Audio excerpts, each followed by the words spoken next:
दोस्तों अस्सलाम वालेकुम नमस्ते। ही अल्ताफ़ शेख जेको मशहूर लेखक आहे जेको सफ़रनामा लिखे थो। मुंहिंजो सागर मुंहिंजो साहिल आहे। ही पहिरियों सफ़रनामो आहे जेको अल्ताफ़ शेख लिखियो आहे। त ही किताबु हूअं त CSS कोर्स में बि रिकमेंडेड आहे। उन ई खां अलावा अल्ताफ़ शेख जो ही पहिरियों सफ़रनामो आहे ऐं इन ई सफ़रनामे ते ही जॾहिं 24 सालनि जो हुयो तॾहिं ही सफ़रनामो लिखियो आहे। ही इन बुक जो कंटेंट आहे। ठीकु आहे। ऐं लेखक पारां वेब छापियल आहे। हाणे वेब छापो इहो जेको आहे पहिरीं किताबु हुयो हिन खे सॉफ्ट में जेको आहे उहो तब्दील कयो वियो आहे। अब्दुल लतीफ़ अंसारी जेको उहो कंपोज़िंग कई आहे। हाणे अल्ताफ़ शेख छा थो चवे, मुंहिंजो सागर मुंहिंजो साहिल मुंहिंजो पहिरियों सफ़रनामे जो किताबु आहे जेको अॼु खां 40 साल खनि अॻु, हाणे अॼु खां 40 साल मतिलबु ही कॾहिं बि लिखे हेठि लिखियो आहे। ॾिसो 16 फरवरी 2009 कराची, हाणे 2009 में इहो लिखियो आहे। त चवे थो 40 साल अॻु में 1969 ईस्वी में सुहिणी पब्लिकेशन जे मालिक तारिक अशरफ छपरायो। हिन में मुंहिंजे 1968 वारनि सफ़रनि जो मुख़्तसर अहवालु आहे जॾहिं मूं मैरीन इंजीनियरिंग जे 5 सालनि जी तालीम मुकमल करे 5th इंजीनियर जी हैसियत सां MV अब्बासीन नाले पहिरियों जहाज़ जॉइन कयो।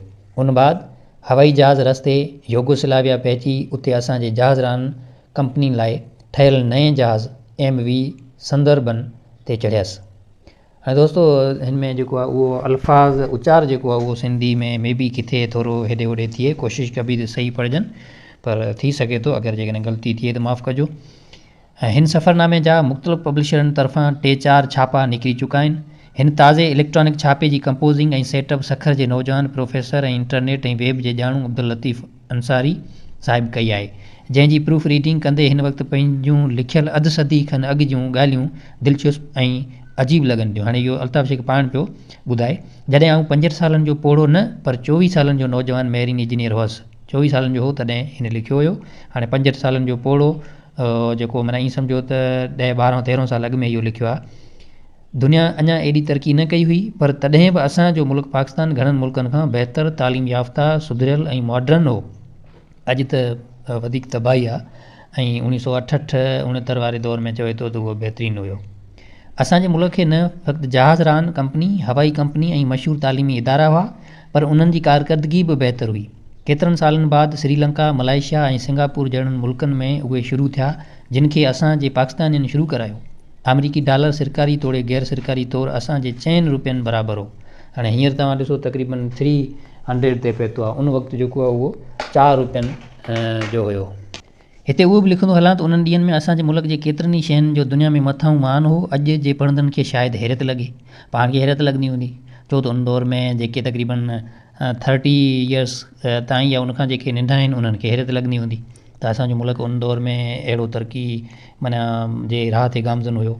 पर इहा हक़ीक़त आहे त उन्हनि ॾींहंनि में असांजे मुल्क जे सोटी कपिड़े ऐं काटन जो दुनिया में वॾो खापो हो। असांजे मुल्क जी खंड ऐं चांवर एॾो सरप्लस थिया थे जो जहाज़ भरे ॿाहिरिनि मुल्कनि ॾे विकिरो कया विया थे। असांजे मुल्क जी मच्छी ऐं गांगटन जी पिणु वॾी हाक हुई ऐं 1968 ईस्वी खां पोइ बि केतिरा साल असांजा जहाज़ कपिड़े, धागे, चांवरनि, मच्छी ऐं गांगटन सां भरिजी ॾूर ओभर जे मुल्कनि ऐं यूरोप ॾे विया थे ऐं असांजे मुल्क परॾेही नाणो कमायो थे। थाईलैंड, हांगकांग, सिंगापुर ऐं मलाइशिया जहिड़ा मुल्क जेके अॼु यूरोपी मुल्क लॻनि था, 1968 में असांजे मुल्क जे मुक़ाबले में ॼण ॿहिराड़ी जा ॻोठ हुआ, जॾहिं उते न एतिरी टेक्नोलॉजी आम थी हुई ऐं न ई के बहितर हाइजेनिक हालतूं हुयूं। उन्हनि ॾींहंनि में अञा बांग्लादेश पाकिस्तान हो, छाकाणि त 1971 में जेको आहे उहो बांग्लादेश अलॻि थियो त 68 में 69 में अञा पाकिस्तान हुयो, ईस्ट ऐं वेस्ट पाकिस्तान। मुल्क जो हाकम फ़ौजी डिक्टेटर अयूब खान हो। फिल्मी दुनिया में अमिताभ बच्चन अञा आम न थियो हो। बॉलीवुड में शमी कपूर छांयल हो, जंहिंजो ज़िक्र हिन किताब जे आख़िरी छापे में लेखक पारां वारे उनवान हेठि करे चुको आहियां। सरकारी TV तां फ़क़्तु अधु कलाक सिंधी प्रोग्राम नसब थींदो हुयो। रूबीना ऐं मोहम्मद यूसुफ टॉप जा ॻाइणा हुआ ऐं हाणे माई भागी खे रेडियो ते ॻाइण जो मौक़ो ॾिनो पिए वियो। कराची जे सदर में वञिबो हो त शमशेर लहदरी जे ऑफिस में चांहि पीअबी हुई जेको नई ज़िंदगी रिसाले जो एडिटर थियो हो। हिकु ॾींहुं संदसि ऑफिस मां उथी साम्हूं फोटोग्राफर वटि अमर जलील, अब्दुल करीम बलोच, ताज बलोच ऐं मूं हिकु ग्रुप फ़ोटो कढायो हो। उन जूं असां 12 कापियूं ठहिरायूं हुयूं। कंहिं वटि उहा कापी हुजे त मूं ॾे ज़रूरु ईमेल करे। कराची में ज़ैनब मार्केट वटि म्यूज़िकल फाउंटेन लॻल हो, जंहिंमां पाणी निकिरण ते म्यूज़िक वॻी थिए ऐं राति जो रंगीन बत्तियूं। ही फुहारो 1966 ईस्वी में लॻायो वियो हो, जंहिंखे धारियुनि मुल्क जा माण्हू ॾिसणु ईंदा हुआ। कालमपुर में अहिड़ो फुहारो 1991 ईस्वी में लॻो ऐं अञा ताईं क़ाइमु आहे। ऐं असां वटि लॻल फुहारे खे पंहिंजनि ई माण्हुनि 4-5 सालनि अंदरि भञी छॾियो। हाणे सिधी ॻाल्हि आहे, पाण वटि अॼु बि ईअं का शइ लॻे थी सरकारी, चवंदा बाबा सरकारी आहे, उनजी माना मालिकी न कबी त उहो जेको आहे उहो टोड़े छॾंदा। ऐं सरकारी जेके अथॉरिटीज़ आहिनि उहे बि उन्हनि ते जेको आहे उहो को स्टैंड न वठंदियूं आहिनि।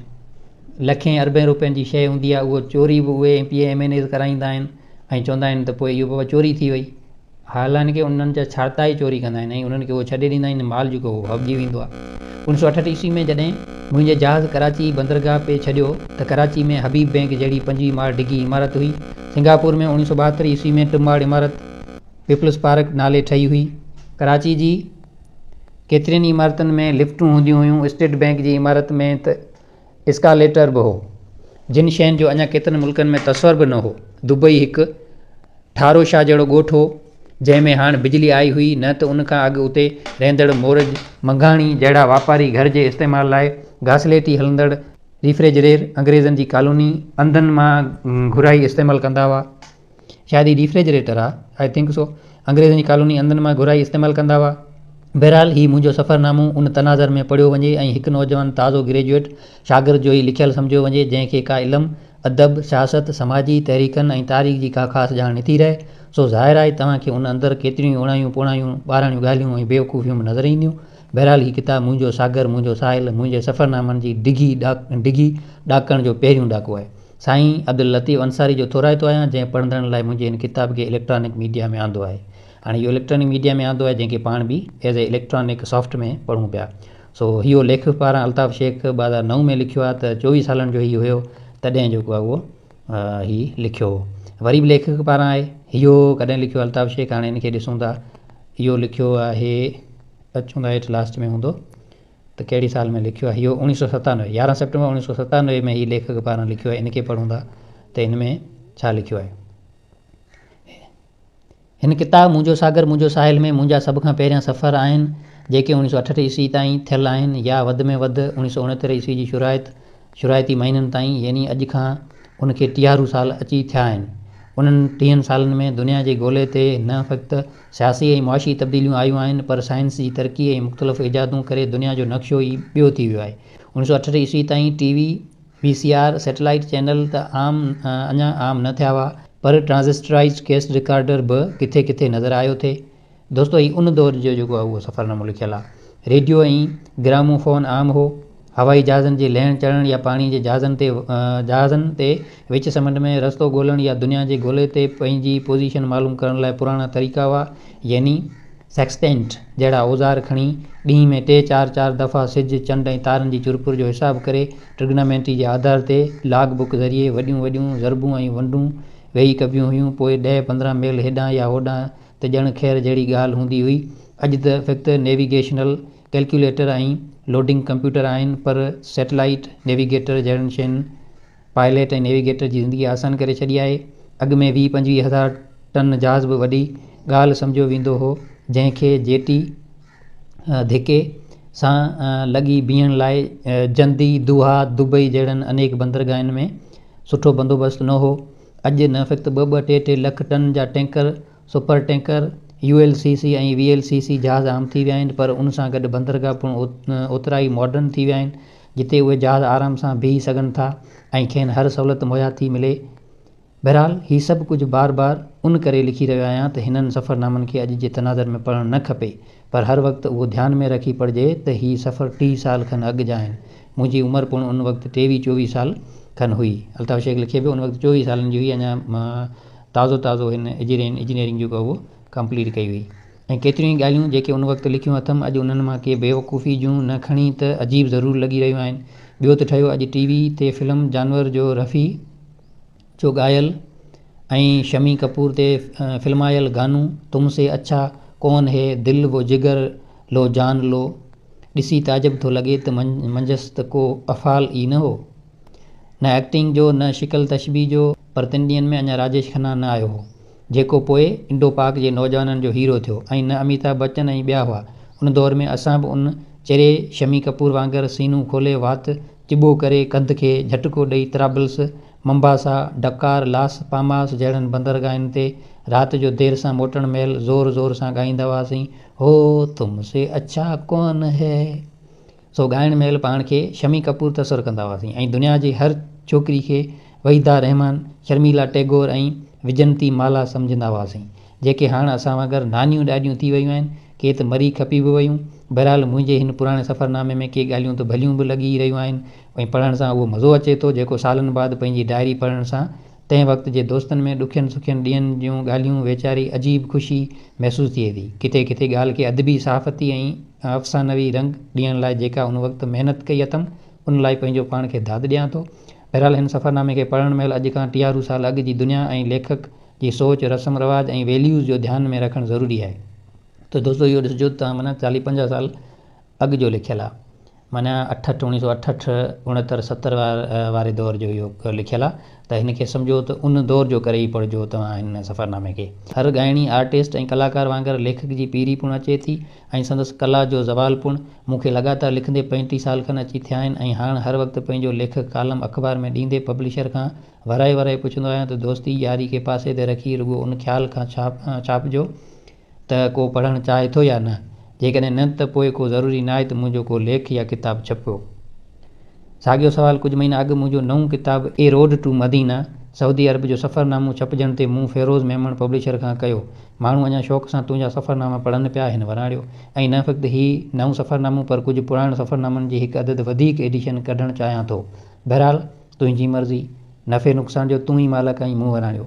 ऐं उन्हनि सफ़रनामनि मां मुंहिंजो सागर मुंहिंजो साहिल पिणु आहे, जंहिंजा प्रूफ ॾिसण जो कमु हिन मुंहिंजे हवाले कयो आहे। उन ई बहाने मूंखे पिणु पंहिंजो किताबु हिकु दफ़ो वरी पढ़ण जो मौक़ो मिलियो आहे। हीउ किताबु मुंहिंजे पुराणे सफ़रनामनि मां पहिरियों आहे, जंहिंजो हीउ चोथों छापो हिन साल 1997-98 ईस्वी में अची रहियो आहे। माना हाणे हीअ 97 जी ॻाल्हि में लिखे पियो त उन दौर में चोथों जेको आहे उहो छापो तयारु थियो पिए आयो पिए। त हिन जो मतिलबु आहे त सफ़रनामे पहिरीं सफ़रनामे पढ़ण जो रुझान अञा बि आहे। हीउ किताबु या सफ़रनामो दरअसल ख़तनि जे रूप में आहे। पंहिंजे शुरू जे सामूंडी सफ़रनि जूं ॻाल्हियूं ऐं तजुर्बा जेके दोस्तनि खे लिखंदो हुअसि उहे इबरत अख़बार में छपाया विया ऐं मरहूम काज़ी अब्दुल मजीद आबद साहिबु, जंहिंजो फ़र्ज़ंद मरहूम अज़हर अब्बासी गुल कैडेट कॉलेज पेटारो में मुंहिंजो क्लासमेट हो, मूंखे इहा सलाह ॾिनी त ॿियनि खे ख़तनि लिखण बदिरां इबरत अख़बार खे मोकिलींदो रहां। अहिड़ी तरह हर हिक खे धार लिखण खां बची वेंदुसि। टपाल ख़र्च हिकु तरफ़ बचंदो त वक़्तु ॿिए तरफ़। साॻी वक़्तु न फ़क़्तु मुंहिंजा दोस्त पर ॿिया पिणु मुंहिंजे सफ़र जूं ॻाल्हियूं पढ़ी सघंदा। अहिड़ी तरह मुंहिंजे शुरू जे सफ़र जूं ॻाल्हियूं ख़तनि जे रूप में इबरत अख़बार में छपबियूं रहियूं। उन बाद उन्हनि अख़बारी लेखकनि खे गॾु करे मरहूम तारक अशरफ सुहिणी पब्लिकेशन तरफ़ां 1969-70 ईस्वी धारे हीउ किताबु छपरायो, जंहिं ते उन साल राइटर्स गोल्डन तरफ़ां इनाम मिली। अहिड़ी तरह मूं में पंहिंजनि सफ़रनि बाबति लिखण जो शौक़ु वधियो। साॻी वक़्तु मूं लाइ मजबूरी बि हुई। मजबूरी इहा त डिगन सामूंडी सफ़रनि में जिते 6 महीना पिणु लॻी विया थे समुंड ते वक़्तु गुज़ारण लाइ लिखणु पढ़णु मूं लाइ बहितरीनु हाबी हुई। अहिड़ी तरह मुंहिंजे लिखण जहिड़े शौक़ जी हिमत अफ़ज़ाई थी। हिन किताब में बयानु कयल सफ़र जेके 1968 ईस्वी वारे सन जा आहिनि, जॾहिं योगोस्लाविया में गोश्त 20 रुपए सेर हो, जंहिं लाइ ताजुब मां लिखियो अथमि त उते तमामु घणी महांगाई आहे। उन्हनि ॾींहंनि में पाकिस्तान में शायदि 7-8 रुपए सेर हुजे। बहरहाल हाणे 63 साल बाद अॼु दुनिया जे ॻोल्हे ते केतिरियूं ई सियासी मुआशी अख़लाक़ी तब्दीलियूं अची चुकियूं आहिनि। बम्बई मुंबई थी वियो आहे, मेडागास्कर मलागासी थी वरी मेडागास्कर थी वियो आहे। अॼु रूस ऐं मार्शल टी2 जो योगोस्लाविया न रहियो आहे। मशरक़ी पाकिस्तान बांग्लादेश थी चुको आहे। डॉलर जी क़ीमत 4 रुपयनि मां चढ़ी 40 रुपयनि खां बि मथे वञी बीठी आहे। हीअ 97-98 जी ॻाल्हि पियो करे, अॼु तक़रीबन 300 ते वञी पहुती आहे क़ीमत डॉलर जी। उन करे अॼु जे पढ़ंदड़नि खे खपे त पढ़णु वक़्तु अॼु जो दौरु न पर अॼु खां 63 साल खनि अॻु जो ज़मानो ध्यान में रखी पढ़नि, जॾहिं आऊं 54 सालनि जो न पर 24 सालनि जो हुअसि। सच त उन वक़्त जा लिखियल मुंहिंजा ई ख़त ऐं उन्हनि में ॾिनल तिखा ऐं तर्श रिमार्क पंहिंजा थापियल राया ऐं ओट पटांग जूं के ॻाल्हियूं अॼु पढ़ी मूंखे अजाई सजाई बक लॻे थी। हक़ ते उन्हनि ॾींहंनि में जॾहिं हीअ इबरत अख़बार में छपबा हुआ, मुंहिंजो वालिद कॾहिं कॾहिं मूं ते कावड़ कंदो हो त उन्हनि में कहिड़ो अदब आहे ऐं कहिड़ो इल्मु, पर आऊं पंहिंजी में मगन रहंदो हुअसि। जेके दिलचस्प लॻो थे लिखंदो रहियसि ऐं अॼु ताईं लिखंदो अचां। चोथों पाव सदी खां मथे जे ज़माने जा ही सफ़रनामा अॼु जे मॉडर्न दौर में जॾहिं टीवी ऐं ट्रेवल जा अनेक रिसाला निकिरनि था शायदि दिलचस्प न लॻनि पर एतिरो ज़रूरु आहे त ही पुराणा सफ़रनामा अॼु जे दौर खे भेटण लाइ सुठी कंपेरेटिव स्टडी मुहैया करे सघनि था। मुंहिंजे इन सफ़रनामे ऐं हिकु ॿियनि में बि रेडियो स्टेशन सैलून जो ज़िक्र थियल आहे। 1970 ईस्वी ताईं इहा रेडियो स्टेशन न फ़क़्ति नंढे खंड बांग्लादेश, इंडिया ऐं पाकिस्तान में बेहद मक़बूल हुई पर ॾूर ओभर तोड़े विच ओभर जे अरब मुल्कनि में पिणु जिते असांजा माण्हू रहिया थे उन्हनि जे घरनि में इहा स्टेशन गूंजी थी। उन स्टेशन तां टीवी कलाक खनि सुबुह जो ऐं अहिड़ा 3-4 कलाक शाम जो हिंदुस्तानी फिल्मनि जा मशहूरु पुराणा ऐं नवां गाना, फिल्मी कहाणियूं, लतीफ़ा, फरमाइशी गाना, इश्तिहार ऐं ॿिया मज़ेदार प्रोग्राम आया थे, जिन मां हिकु बना का गीत माला बि हो जंहिंजा ऑडियो कैस्ट अॼु बि मशहूरु आहिनि। रेडियो स्टेशन जी कमाई इश्तिहारनि मां थिए थी। ख़ासि करे एस्प्रो, सारेडान, कैडबरी, बोर्नवेटा ऐं फिल्मनि जूं एड्स घणियूं हलंदियूं हुयूं। हीउ उहो ज़मानो हो जॾहिं अञा टीवी एतिरी मशहूरु न थी हुई पर रेडियो स्टेशन बि तमामु घटि हुयूं जिन ते गाननि जहिड़ा प्रोग्राम अञा बि घटि आया थे। FM रेडियो स्टेशन जो त नालो निशान बि न हो। हाणे इहो उन दौर जी ॻाल्हि आहे जॾहिं FM बि कोन हुयो। हाणे त उनखां बाद में FM आई से अॼुकल्ह इस्तेमालु जेको आहे माण्हू घटि ॿुधनि था, हले त थी। पाकिस्तान मग़रबी तोड़े मशरक़ी हाणे बांग्लादेश में रेडियो स्टेशन जी अञा बि अणाट हुई। इंडिया में ऑल इंडिया ऐं आकाशवाणी जहिड़ियूं रेडियो स्टेशनूं मशहूरु हुयूं पर उहे एतिरो ताक़तवर न हुजण करे फ़क़्ति इंडिया में या पाकिस्तान जे कुझु हिसनि में ॿुधियूं वयूं थे ऐं उनमें को शक न आहे त उहे स्टेशनूं बि असां वटि वॾे शौक़ सां ॿुधियूं वयूं थे पर रेडियो सैलून ताक़तवर हुजण करे जिते किथे ॿुधण में आयो थे। रोज़ानो सुबुह जो 6:30 बजे रेडियो सैलून जो हिंदी उर्दू प्रोग्राम शुरू थींदो हुयो। पहिरियां 15 मिंट हिंदी फिल्मनि जे गाननि जो धुनूं, बांसुरी, बाजो, शरनाई, हारमोनियम, गटार या कंहिं ॿिए म्यूज़िकल इंस्ट्रूमेंट ते ॿुधायूं वेंदियूं हुयूं। उन बाद 15 मिंटनि लाइ धर्मी गाना या भुॼनूं हलंदियूं हुयूं। उन बाद 7 खां 7:30 ताईं पुराणियुनि फिल्मनि जा गाना हलंदा हुआ। उन बाद 8:15 ताईं नयुनि फिल्मनि जा फरमाइशी गाना ऐं उन बाद ॿिया प्रोग्राम। ॾियारी जी रूटीन अहिड़ी त ॿधल हुई जो माण्हू घड़ियाल या कांटा ॾिसण बदिरां रेडियो सैलून जे प्रोग्राम मुताबिक़ तयारु थी स्कूल कॉलेज या ऑफिस वेंदा हुआ। पुराणियुनि फिल्मनि जा गाना ख़तमु थियण माना किताबनि जो थेलो खणी स्कूल ॾे निकिरणु न त असेंबली खे देरि थी वेंदी। आउं 10 सालनि खनि जो ऐं क्लास 4 में हुअसि त मूं रेडियो सैलून ॿुधणु शुरू कयो। उहो 1954 ईस्वी जो साल हो। असांजे पाड़े जे हिकु घर में रहंदड़ माइट फ़तेह मोहम्मद शेख जे घर रेडियो आयो हो जिते असीं बना का गीत माला बाक़ाइदगी सां ॿुधंदा हुआसीं। साल ॿिनि बाद असांजे घर बि रेडियो आयो ऐं सैलून जा ॿिया प्रोग्राम बि ॿुधण जो मौक़ो मिलियो। उन्हनि ॾींहंनि में TV, VCR या ॿी का विंदर न हुई। ॻोठ में त न सिनेमा हॉल हुआ ऐं न पार्क ऐं न प्लेग्राउंड हुआ। रेडियो हिकु अहम विंदर हुई जंहिं ते ख़बरुनि लाइ BBC ऐं गाननि लाइ रेडियो सैलून जी स्टेशन मशहूरु हुई। न रुॻो असांजे ॻोठ में पर पोइ कुझु सालनि बाद कैडेट कॉलेज पहुतसि त उते बि मड़नी कैंडिडेटनि जी दिलपसंद रेडियो स्टेशन सैलून हूंदी हुई। ख़ासि करे आचर जो ॾींहुं रेडियो अॻियां गुज़रंदो हो। दिलि चवंदी हुई त काश पंहिंजे कमरे में रेडियो हुजे त हॉस्टल जी रेडियो रूम जी मुक़ररु वक़्तनि खां अलावा बि ॿुधिजे। 3 ॾींहंनि में ट्रांज़िस्टर रेडियो अञा त एतिरो आम थियो हो ऐं न वरी को सस्तो हो। मुंहिंजे हिकु क्लासमेट ॻोठु वलीद लाड़काणे जे अख्तर अब्बासी खे रेडियो सैलून ॿुधण जो शौक़ु मूंखां बि घणो हो ऐं जॾहिं संदसि वालदा डॉक्टर मिस अशरफ अब्बासी पेटारो ईंदी हुई त हू हमेशह रेडियो जी फरमाइश कंदो हो ऐं मोट में हू खेसि अञा वधीक पढ़ण ऐं महिनत करण जूं नसीहतूं करे हली वेंदी हुई। डॉक्टर मिस अशरफ अब्बासी सिंध जी उन्हनि महिनती ऐं ज़हीन औरतुनि मां आहे जिन इम्तिहाननि में हमेशह पोज़ीशन खईं। पाण इंटर बाद पढ़णु छॾे कुझु साल हाउस वाइफ थी रही पर पोइ हाजी मनवर ऐं अख्तर जे ॼमण बैदि वरी तालीम जारी रखियईं ऐं न फ़क़्ति डाउ मेडिकल कॉलेज मां डॉक्टरी कयईं पर हिन वक़्तु एज़ाज़ी नंबर खयईं। साॻी रीति संदसि फर्ज़ंद ऐं असांजो classmate Akhtar Ali Abbasi inter science में सॼे बोर्ड यानी सिंध में फर्स्ट आयो। खेसि संदसि वालदा रेडियो वठी ॾिनो हो पर कैडेट कॉलेज जे आख़िरी साल में ऐं उन शर्त ते त होमवर्क करण बाद कलाक सवा खां मथे ॿुधणो न आहे। डॉक्टर साहिबा पाण पेटारो खां परे लाड़काणे हली वई पर संदसि फरमान बदर पुटु अख्तर साणसि कयल वाइदे ते आख़िरी ॾींहं ताईं क़ाइमु रहियो। असां दोस्तनि जे ज़ोर भरण ते बि मुक़ररु वक़्त खां वधीक रेडियो न हलाईंदो। बहरहाल असां लाइ उहो कलाक सवा अख्तर जे कमरे में रेडियो ख़ासि करे सैलून स्टेशन ॿुधणु वॾी अयाशी हो। मथीं ॻाल्हि अख्तर ऐं संदसि वालदा जे हवाले सां मूं हरू भरू उन करे बि हिते लिखी आहे जीअं अॼु जे शागिर्द ऐं वालिदिन खे अहसासु थिए त जेको बि महिनत करे थो उहो अॼु बि ऊचो मक़ाम हासिलु करे थो। हीअ जेके इम्तिहाननि में मथां नंबर पोज़ीशन्स खणनि था से फ़क़्ति ॻिची में तावीज़ ॿधण सां न था हासिलु कनि पर उन लाइ महिनत कनि था पोइ चाहे उहो ग़रीब जो ॿारु हुजे या अमीर जो। अख्तर वॾे ऐं अमीर घर जो ॿार हो। चाहे हा त पढ़ण बदिरां आराम में वक़्तु गुज़ारे हा पर हिन ऐं हिन जी माइटनि पढ़ाई ऐं महिनत खे तरजीह ॾिनी। नंबर खणण लाइ हिन खे कैडेट कॉलेज में रही करे अञा बि वधीक महिनत करणी पई, जो उते जे शागिर्दनि खे किताबनि खां अलावा PT, परेड ऐं रांदियुनि खे बि वक़्तु ॾियणो पवे थो। बहरहाल रेडियो सैलोन इफेक्ट पेटारो ताईं मुंहुं जड़ण लाइ वेंदड़ ऐं इंस्पायरेशन हो, पर उन बाद चटांगांग में पुण जिते इंटर बाद मेरीन इंजीनियरिंग लाइ रहियो हुअसि। चटांगांग जेतोणीकि बंगाल सूबे में आहे, जिते जो आवाम बंगाली ॻाल्हाए थो ऐं उर्दू या हिंदी खां को विरले वाक़ुफ़ु आहे, पर तॾहिं बि मूं ॾिठो त मेरीन अकेडमी जे एंटी रूम में सैलून सभिनी जी दिलचस्प स्टेशन हुई। तालीम बाद जहाज़ ते हर समंड ऐं बंदरगाह में पहिरीं कोशिश रेडियो सैलून जंपण जी हूंदी हुई। ओभर में मलेशिया, सिंगापुर ताईं, उत्तर ओलह में तुर्की, रोमानिया, बल्गारिया ताईं रेडियो सैलून जी अनाउंसर अमीन सियानी ऐं मनवर जो आवाज़ ऐं फिल्मी गाना ॿुधी गदगद थींदा हुआसीं। पोइ हिकु अहिड़ो वक़्तु आयो जो यका केतिरा ई साल यूरोप जे 12 मुल्कनि नॉर्वे, डेनमार्क, पोलैंड, USA या वरी जापान ऐं कोरिया ॾे रहण थियो, जिते रेडियो सैलून जी ॿुधण जो मौक़ो न मिलियो। उन बाद जॾहिं पाकिस्तानी सैलून जे आसपास वारनि मुल्कनि में अचणु थियो त ख़बर पई श्रीलंका हुकूमत पंहिंजी नई पॉलिसी मूजिबि रेडियो सैलून तां हिंदी प्रोग्राम बंदि करे छॾियो आहे ऐं हाणे फ़क़्तु संदन क़ौमी ज़बान सिंहाली हले थी। बहरहाल कुझु अफ़सोस बि थियो, पर साॻी वक़्तु उनजी खोट साइंस जे नईं इजादनि, टेप रिकॉर्डनि, TV, VCR ऐं डिश पूरी करे छॾी। हू इंतज़ारु कबो हो त कंहिं वक़्तु रेडियो सैलून तां गाना अचनि था। हाणे जंहिं वक़्तु दिलि चाहे त टेप रिकॉर्डर ते पंहिंजी पसंदि जा गाना ॿुधी सघजनि था। हिकु ॻाल्हि ज़रूरु आहे त विंदर जी दुनिया में नंढे खन जे माण्हुनि जी दिलियुनि ते जिते लता, दिलीप, सहगल, नूरजान, चंदर जहिड़नि माण्हुनि राज कयो, उते रेडियो स्टेशन सैलून जी पिणु वॾी अहमियत आहे। मूं ॾे केतिरा ई पढ़ंदड़ ख़त लिखनि था, उन्हनि जी वॾी महिरबानी। उन्हनि ख़तनि मां मूं ताईं कुझु पहुचनि था, कुझु ग़लति या पुराणी एड्रेस करे दरबदर थियो वञनि।